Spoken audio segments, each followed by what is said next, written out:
The Harding Center has attractive, affordable apartments. The Harding Center is a senior housing community open to everyone 55 years old or better. There are several apartments available at this time, and all utilities are included in the rent. The Harding Center is the former Harding Hotel.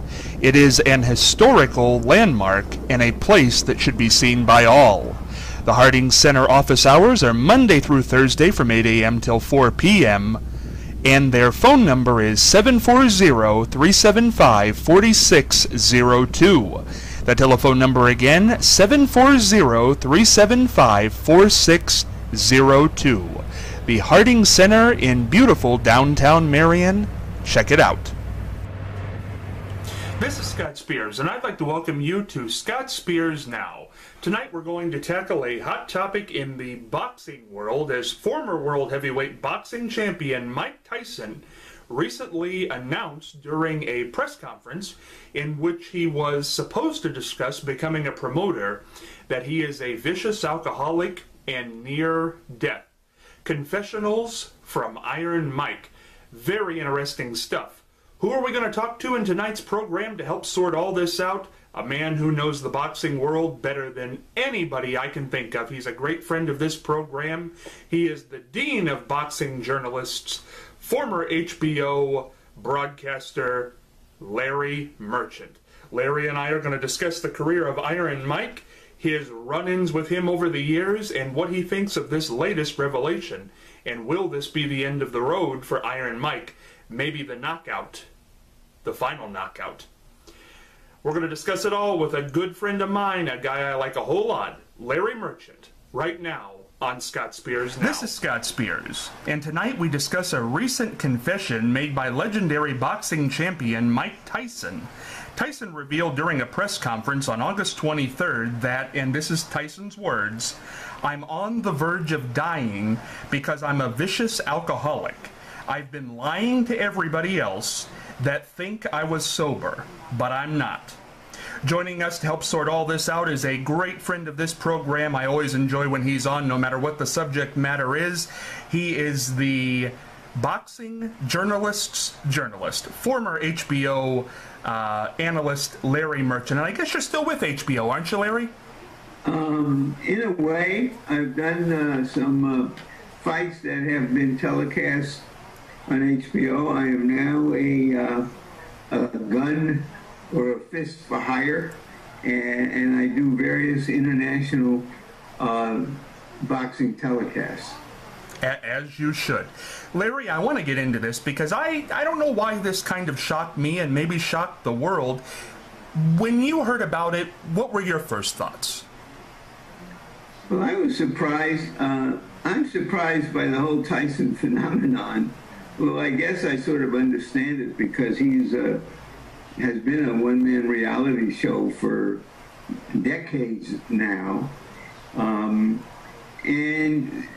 there's a bit of self-dramatization, and he's certainly inspired a lot of sympathy for his the public way that he's tried to analyze himself and to become a solid or more solid citizen and person. And in some way, I guess I view that admission as an extension of that. I don't know how much of it is self-dramatization. And remember, he just finished a tour doing a one-man show. But I'm sure that doctors have told him that. And maybe as a way to get his attention, to try to moderate his drinking and drugging. I don't know the facts of the matter. I'm just going off the top of my head from what I've observed about him and know about him over many years. But it was a startling admission.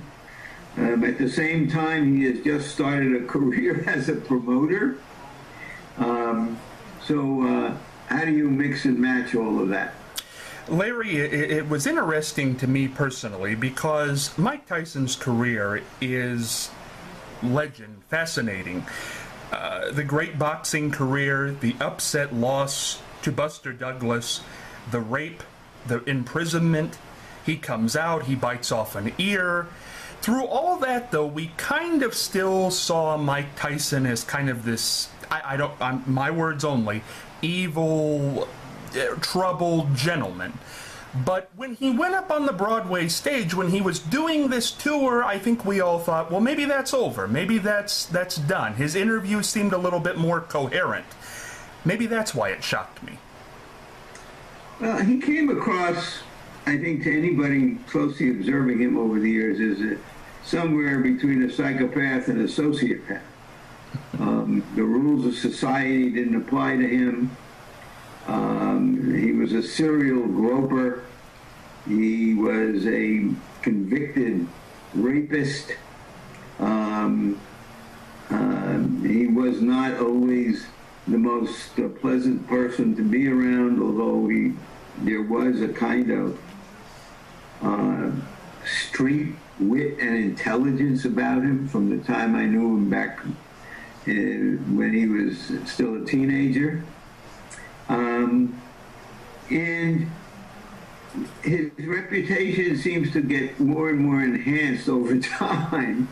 And nobody seems to care that he was, in his 4 biggest fights, he lost and he was stopped in each one.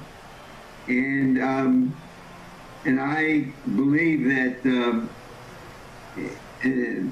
he helped to speed up the decline of boxing and to get polite society to turn it off. That's a heavy statement. He helped the decline of boxing. How did he do that, Larry? Well, I just think that the casual fans who would be attracted to the big events and who were not necessarily boxing fans, but might have been sports fans or just might have been little old ladies from Dubuque who knew who the heavyweight champion of the world was and might have heard a few other celebrity names. I think that his antics helped to turn those people off. I'm not saying that he caused the end of boxing as we knew it. It was already declining from its standing as a big sport in America, as a mainstream sport. But I think that as the heavyweight champion, as the most famous or infamous personality in boxing, there came a point when people just said, this is more than I want to see or know. They might have been attracted to the train wreck that he was or that he caused in the ring, but I think they had other alternatives that seemed more appropriate to their curiosity. I think without question, from the start of Muhammad Ali's career through the early 1980s, he was boxing. Tyson comes in not too long after Ali's decline in the early 1980s, and until his loss to Buster Douglas in early 1990, if you knew nothing else about boxing, Tyson was the name. That being said, do you agree with that? Of course, and he was a phenomenon, a heavyweight champion in the image of Joe Frazier, Rocky Marciano, Jack Dempsey, filled with fierceness and drama. That being said, in the pantheon of boxing, where does he go down? How good was he? Well, basically, he wasn't as good as he had been starting at about the age of 23.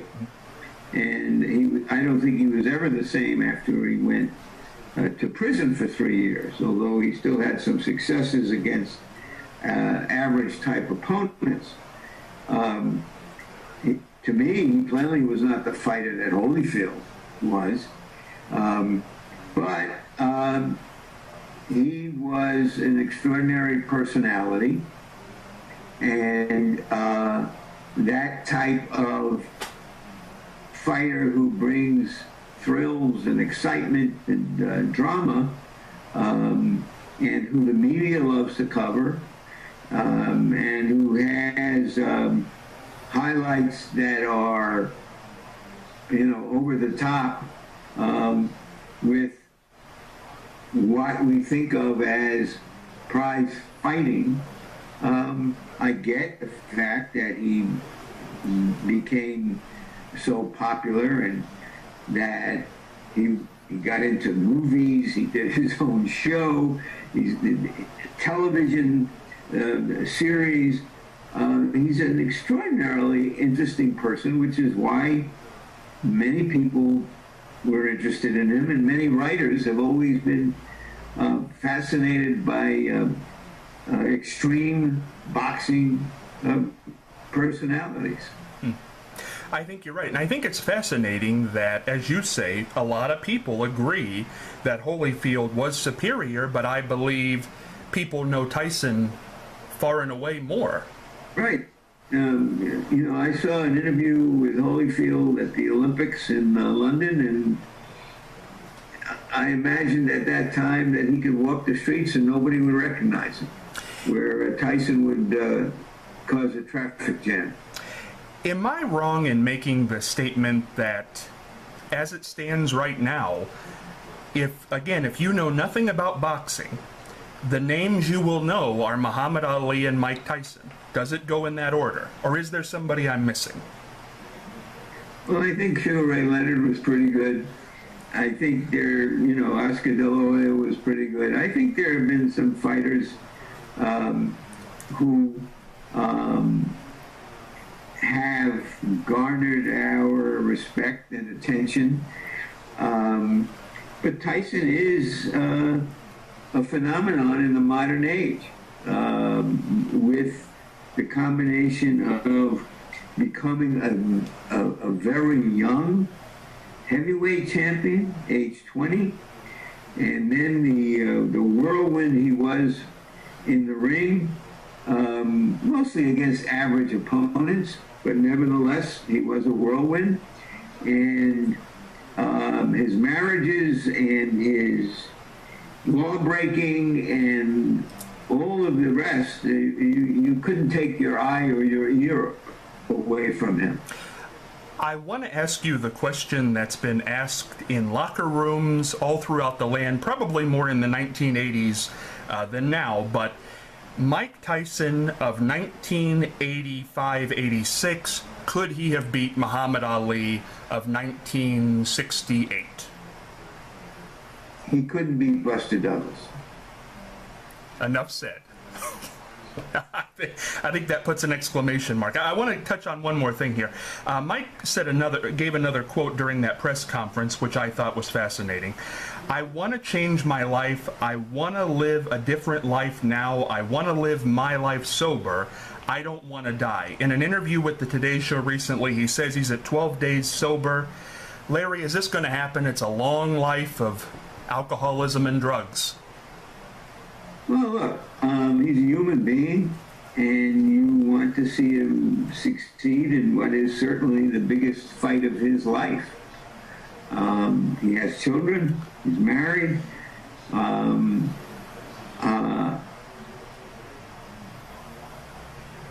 Of course, you want to watch him in this battle, and he's managed to, as a new promoter, to make his battle against addictions a primetime show.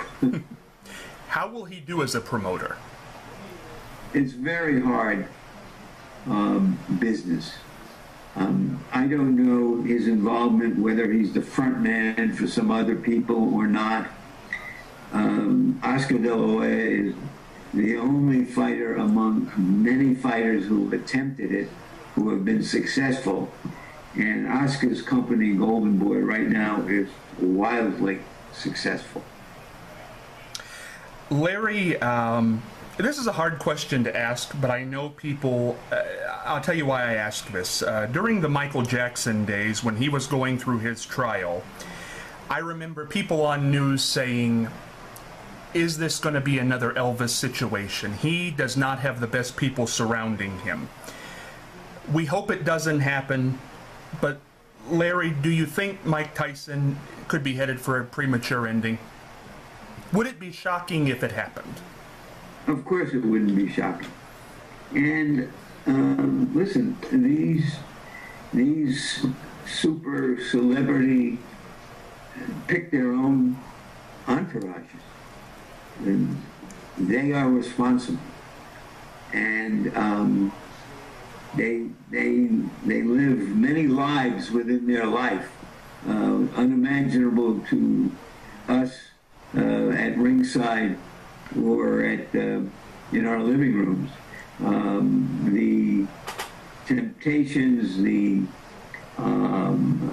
dealing with all of the distractions that come with fame and people whispering in your ear and offering you and wanting a piece of you and all the rest of that. And it's like living in fast time.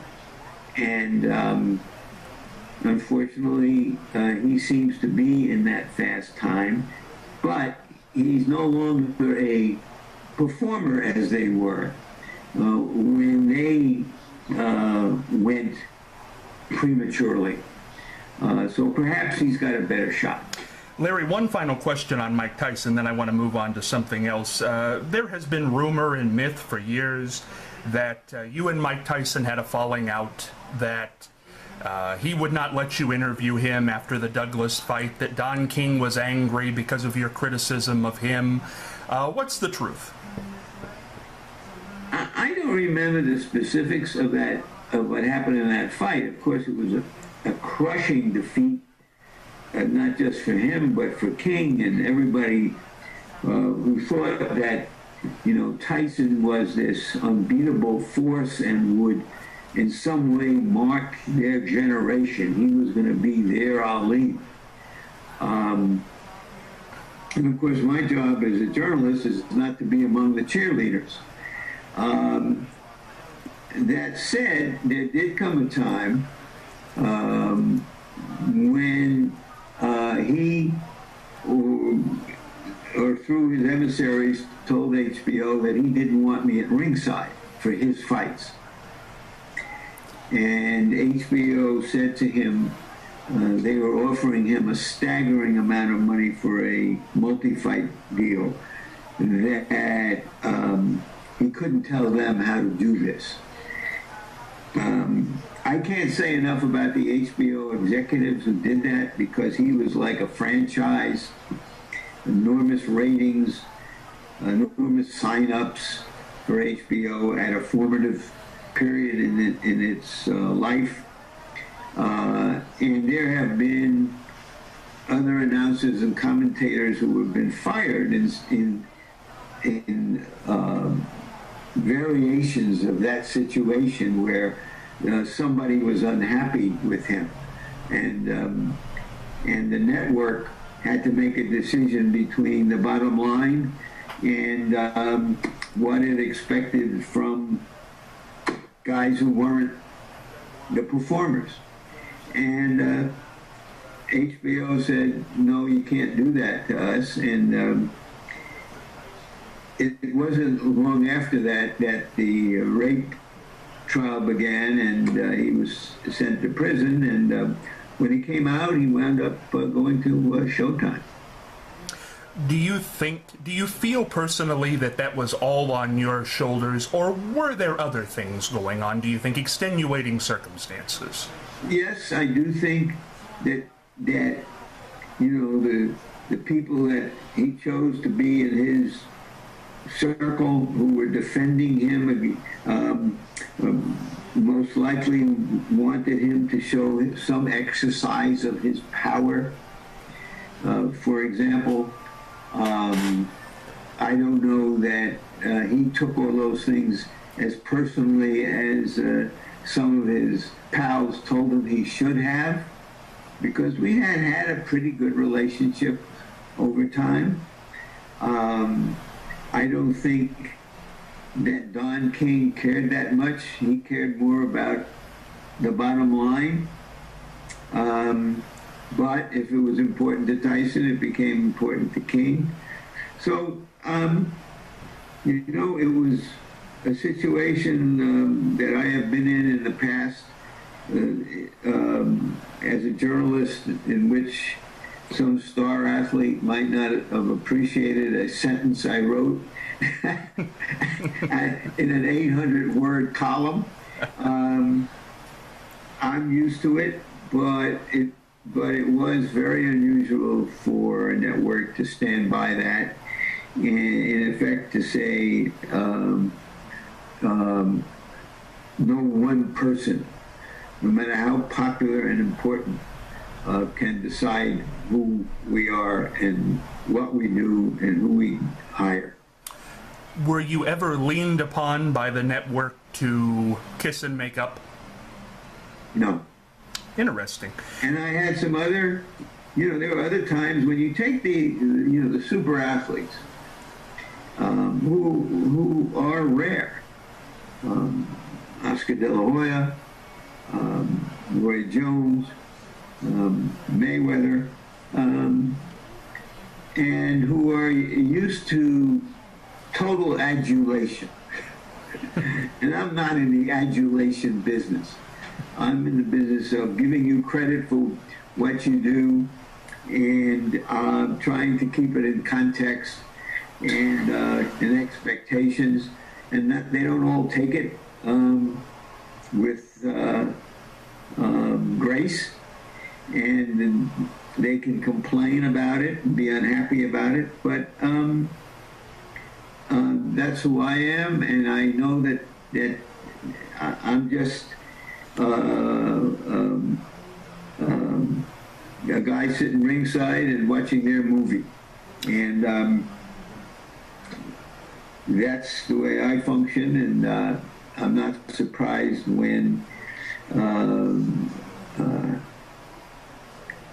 stars who can be high octane act the way they do. Speaking of guys who didn't take it well, have to ask this: September 14th, MGM Grand, Floyd Mayweather hits the ring again. Canelo Alvarez. Shane Mosley has said that Alvarez can win this fight. Larry, what's going to happen? I think he can win. That doesn't mean I think he will win, but I think that of the opponents he's fought in recent years, Canelo probably has the best shot because he's bigger and stronger and younger, and he's smart as well as schooled in his own style. I'm as curious as the next fellow to see how it unfolds. Larry, if Floyd loses, if Mayweather loses, what does it do to his career at his age and stage? Prize fighters like novelists and maybe radio hosts and television hosts are not judged by what happens late in their careers. They're judged usually by what happens in their primes. And that can't change. Mayweather has had a dominant prime. And should he lose in a good fight or an exciting fight or a dramatic fight, and there was a rematch, and he came back to win, that might even enhance his reputation.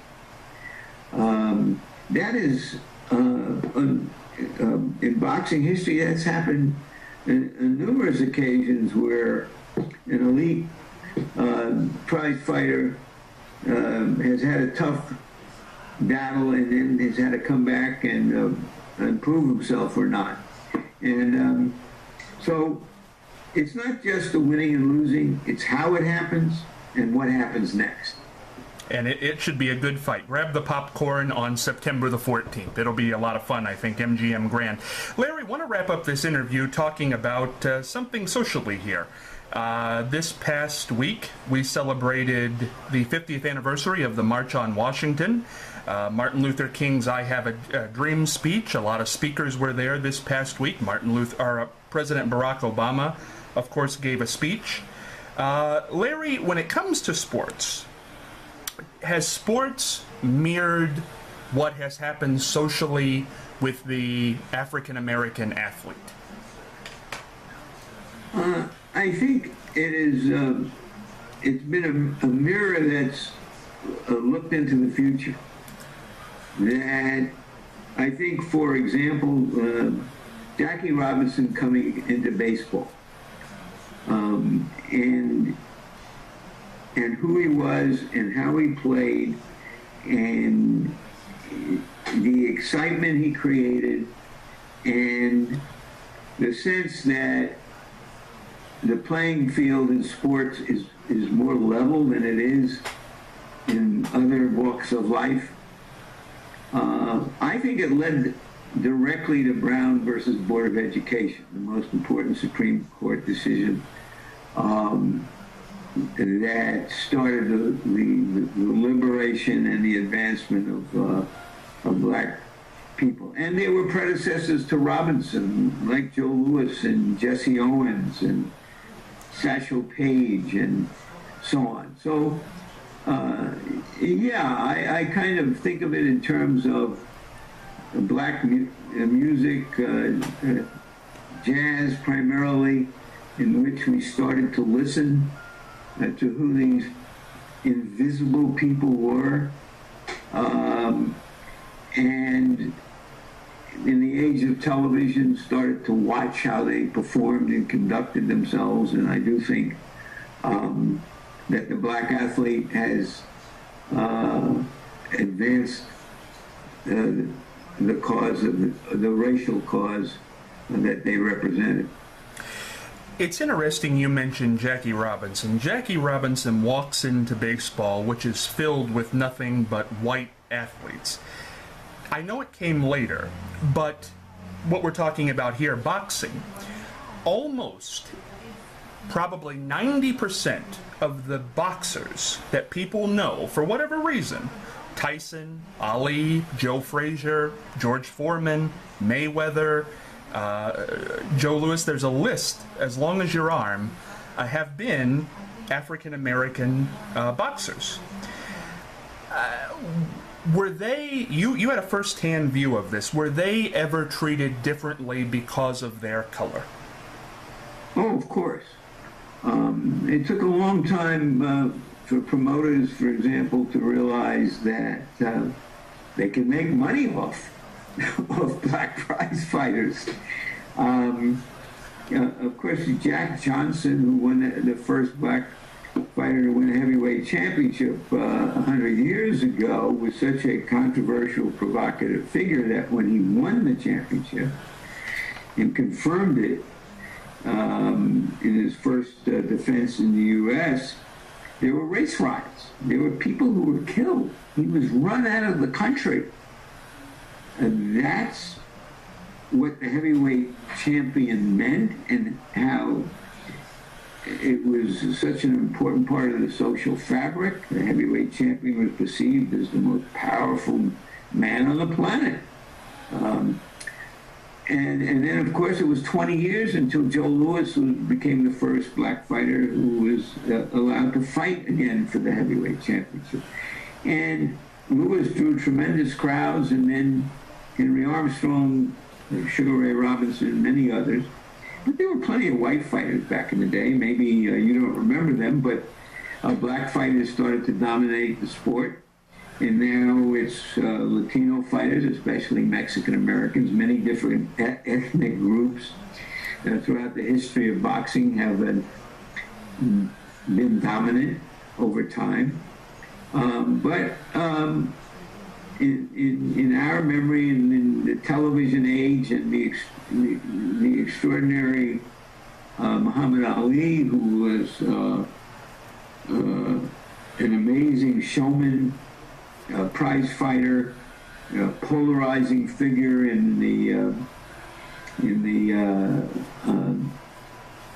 political and social upheavals of the 60s and 70s. So, and in the television age, so yes, we do know a few black fighters more than others. I should mention some of them from Sugar Ray Leonard, who I've mentioned to others. But there were plenty of white fighters, and now there are plenty of Mexican and Mexican American fighters who are on top. You know, there's an interesting juxtaposition in the sports world, I believe, between Jackie Robinson and Muhammad Ali. Jackie Robinson is sort of hot right now because of the movie 42, which is a tremendous film. But Muhammad Ali, when people talk about him, when he carried the flame to the Olympics a few years ago, this was not just a boxer. This was not just a sporting person. This was a person who motivated change. Unlike Jackie Robinson, who put up with a lot of stuff and was told by Branch Rickey to get along because they expect you to be angry, Ali wore it on his sleeve what his background was. Well, I think that look, there are different ways that athletes are perceived. Joe Louis and Jesse Owens led us to Jackie Robinson. Robinson was a college guy, an officer in the Army, and maybe he was, and I guess history proves he was the right type of guy for the right time. And Muhammad Ali came along in the television age and intuited that he could help to market himself by expressing himself openly and being funny and being provocative and sort of having the rest of us pant after him in the parade. So, you know, times change, athletes change, and some of them, like public performers in politics or show business or anything else, are able to connect to their times and to those of us living in those times. Larry, was boxing, and maybe baseball's in there too, and possibly basketball, was boxing different in the fact of the civil rights struggle? As you said, the guy who had the belt was on top of the world. When a guy like Ali or Joe Louis had that belt, could the white population, even in the South that time, which was very, you know, we're still drinking from different fountains down there at this time, in many places, could they look at Joe Louis and admire him in a way they couldn't admire a Martin Luther King Jr. or a Malcolm X, a civil rights leader? Well, he was not a threat, or as open a threat by the time he became a champion. But Joe Louis became the first black hero in America. He obviously was a hero to black people all over, but he became an American hero because of Adolf Hitler and his actions and reactions to Jesse Owens at the 36 Olympics and to the threat of a Second World War on the horizon, and then the Schmeling rematch, the Aryan supremacy beliefs and threats of Hitler. And so that Joe Louis came to represent America. And when he demolished Schmeling in the rematch, I mean, it couldn't have been a bigger political statement at that time. It engaged the world at a time when war seemed imminent, and the forces of good and the forces of evil, and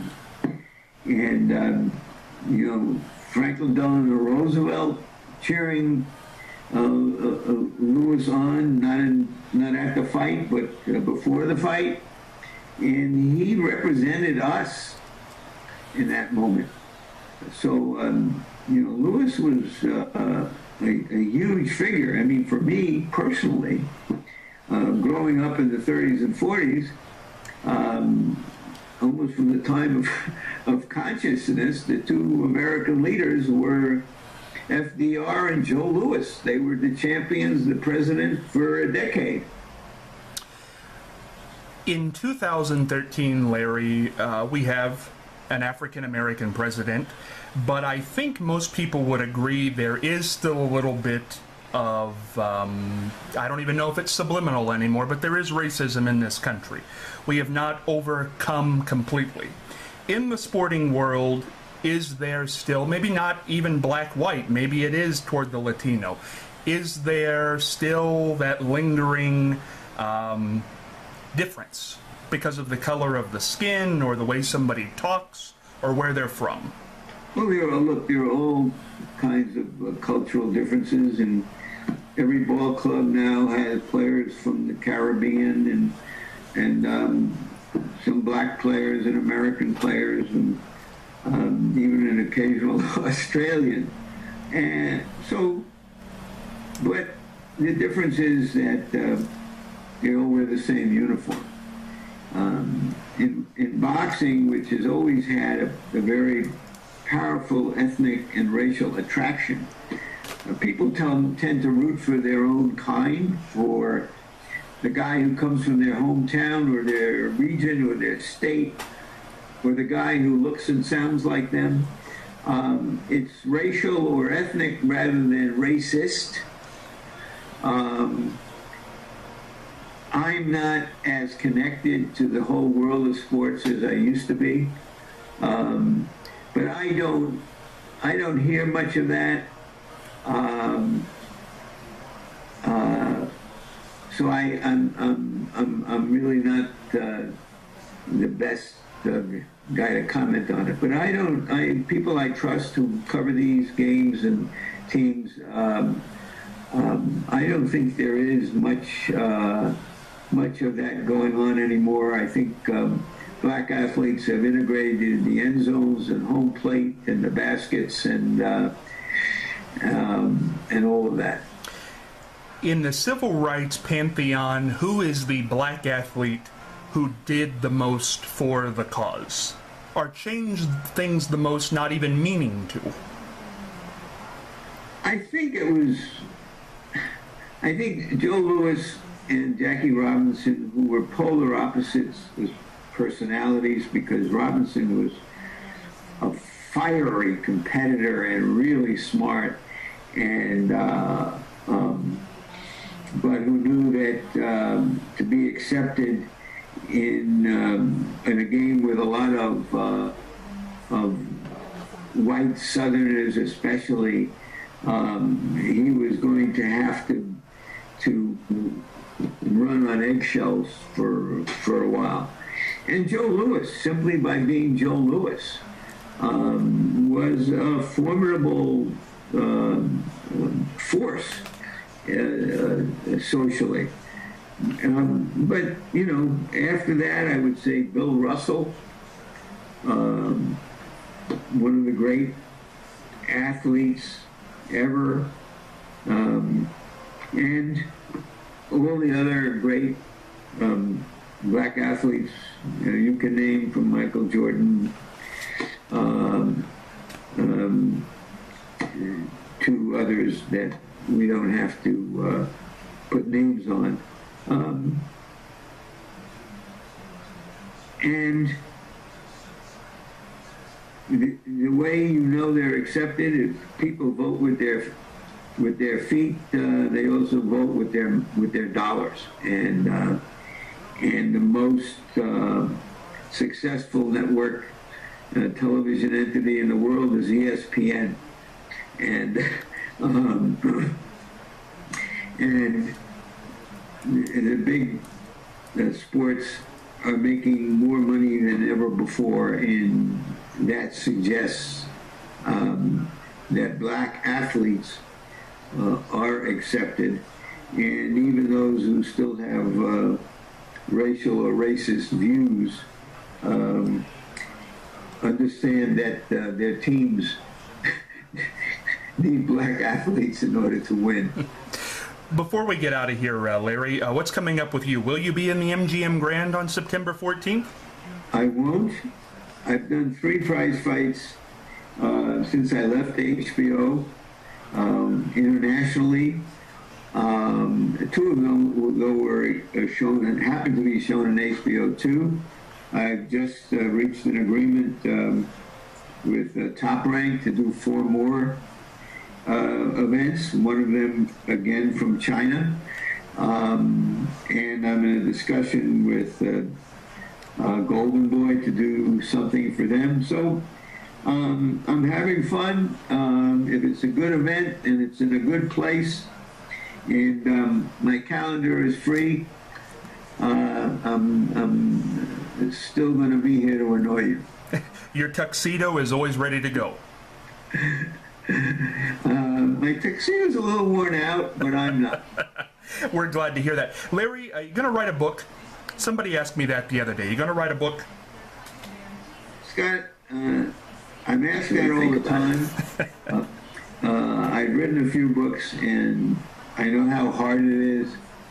And if I do it, it will only be if I think I can do it right. And I'm not sure if I have the patience and diligence to do it that way, but maybe if I stop traveling around the world to do these fights, maybe I'll, in order to keep myself out of the hair of the rest of my family and off the streets, maybe I'll do a book. I want to relay this before we get out of here, Larry. Everybody knows I love you to death and love having you on the program. I find you fascinating in so many ways. But about a month ago, and I'm glad I get a chance to tell this story, I had a gentleman who had not heard of Larry Merchant, believe it or not, had not heard of Larry Merchant.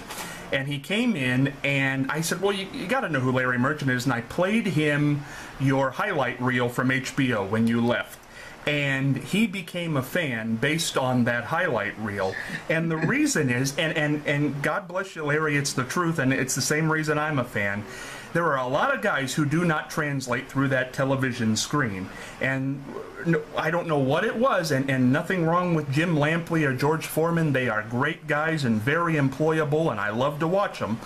But I always waited to hear what you had to say, and a lot of people feel that way. It's hard to go outside yourself and look at that, but you had something, and I'm glad you're still around. Thank you, and we've had a lot to say here.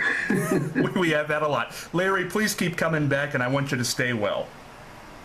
Thank you. Thank you. Boy, this has been an interesting conversation. You know, Mike Tyson has been around since the early 1980s, knocking people out, going to prison, coming back as a promoter, being on the Broadway stage. He's done it all, and he certainly keeps us entertained. Will this be the end of the road? I don't know. Larry has his opinions, I have mine, and we'll see what happens. I hope Mike will get better. But for now, we've got to end this episode by saying this is Scott Spears, headed for the dugout.